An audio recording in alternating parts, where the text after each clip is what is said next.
Hi everyone, welcome back to the channel. This is WatchArc. My name is Simone, 22-year-old Italian broke watch enthusiast, and today's video it's going to be about this watch, which is an Orient Ray 2.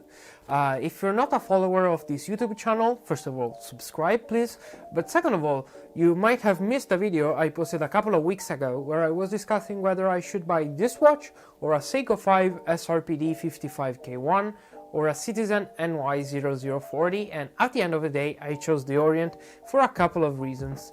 But this video can't really be a review or a spec sheet because I think that the specs of this watch are pretty well known, and a lot of people already reviewed this watch. It's a very popular model, so I think that today the angle is going to be that why I think this watch is one of the greatest options out there if you're just starting out watch collecting and you want your first automatic watch.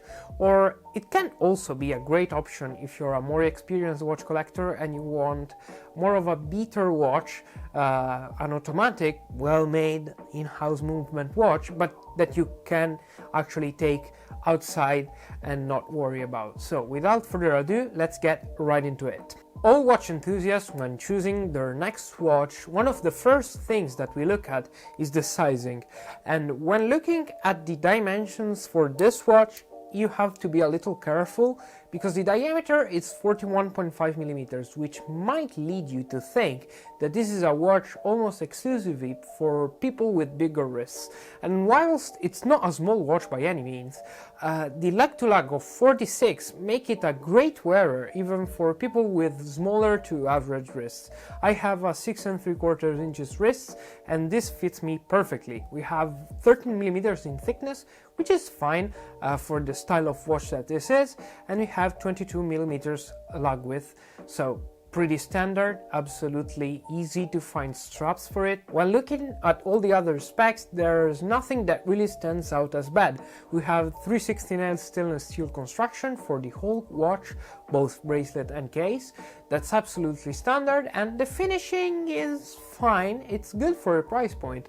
The finishing on the case, it's polished for the sides and brushed top. Absolutely fine. They're not amazingly done, but for the price point they're super fine. And the bracelet has got polished mid-link. Not really, the sides of the mid-link are polished. They're well done, nothing to complain about there, but I would have preferred if the whole bracelet was brushed. I think that for this style of watch, brush all the way, it's always better, but it adds a little bit of character, so I see where they're coming from, but I would have preferred it to be brushed. The end links are hollow, which is not great, but all the links are solid, so that's amazing. We have a clasp, which is not great, but it's secure enough. It's a press clasp, no scissor clasp, but as I said, secure, so nothing to complain about. 4 holes of micro adjustment, absolutely standard. If we're talking about the case, might as well talk about the water resistance, because here we have 200 meters of water resistance given by a screw down crown and a screw down case back. That's absolutely fine. I don't think that anybody would want anything more than that. If you are a real diver, you might want to have an ISO certified diver.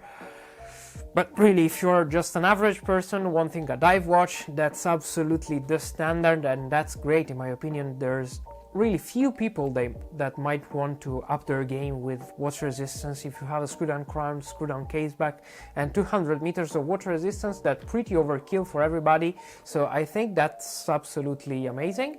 The case itself sort of looks like the one from the Rolex Submariner. I think there's a bit of similarity there.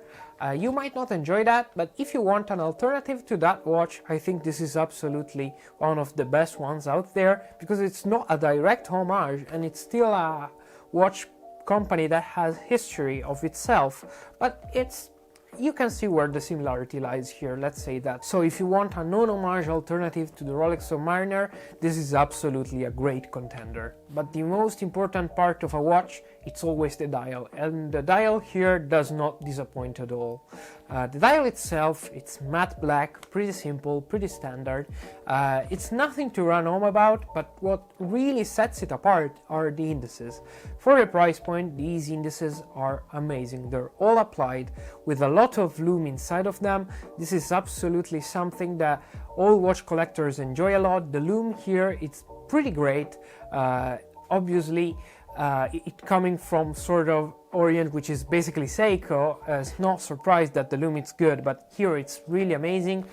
Goes on for the whole night. Also the hands are lumed as well in the same standard, so for the lume it's great. And as I said, the indices are all applied. The hands are very, very tastefully done. I think that this watch is really Japanese in conception, even though, as I said, pretty similar to the Rolex Submariner, but you can really see the Japanese heritage in the hour hands, in the minute hands, and the little pop of color on the second hand is really a good detail that really sets this watch apart. And also in the dial, there's another thing that really sets this watch and this watch company apart. The logo. I think that the logo of Orient, it's really, really tasteful, and I've seen people say that this is one of the reasons why people think these watches are more expensive than they are, because this logo is really tastefully thought out. It's very beautiful. These two lions holding the O of Orient, very, very beautiful, and you can't really see it in you know, with the naked eye, but when you get macro with a proper macro lens, you can really see how beautifully thought out this is. I think that the dial is the most important part of a watch, and in this watch in particular, it really sets it apart. We have a day date, which I'm not the biggest fan of actually, but the date is framed, so I think it's a good plus. It's not too intrusive because the dial is pretty big. I would have preferred this watch without a day date, maybe just a date, but it is what it is. Will survive. It's nothing to worry too much about. What we have to talk about now is the bezel.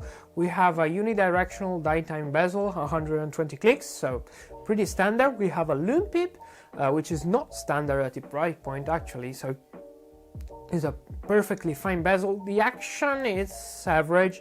It's not very easy to operate. I think that you have to make a bit of an effort to rotate it, so I would have preferred it to be a bit smoother, but it's absolutely fine, pretty serviceable. As I said, not the most comfortable to rotate, but no, it's absolutely fine. So why do I think this watch is one of the best options out there if you want to have your first automatic watch? Well, as I said, it's a solid watch. The movement is the Orient F6922.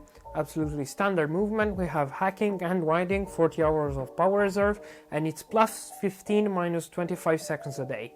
It's not obviously a high-hand movement, but for the price point, it's absolutely a great movement. It's very precise, and it's not too noticeable. We don't have any rotor wobble at all.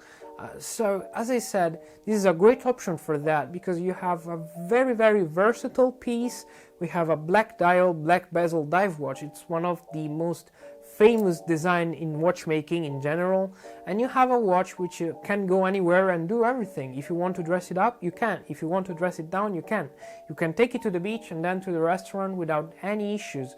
It goes along with basically all outfits. So if you're just someone that is just starting out in watch collecting, I think this is a great option if you want to have your first automatic watch. On the other hand, if you're someone that has already collected a lot of watches and you want a new piece to add to your collection, you want something that you can beat around, or maybe a summer specific watch, I think this is a great option, as I said, because it's pretty inexpensive, and we'll talk pricing later.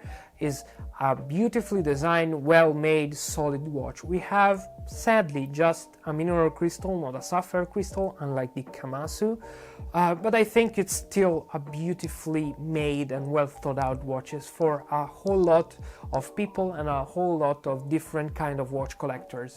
And I think that the thing that sets this watch apart the most to all of these competitors is the price, because I paid 150 euros for this one on here in Italy on Amazon. You can find it for similar prices in a whole lot of countries. I think in the US it's a bit more expensive, but under 200 euros always, and it's such a good thing and good value to have a fully automatic in-house movement dive watch with 200 meters of water resistance, screw-down crown, screw-down caseback, 316L stainless steel contraction. It's such a cool thing, and I can't stress out enough how good it is that watchmaking is still able to put out these sort of watches at these sort of price point.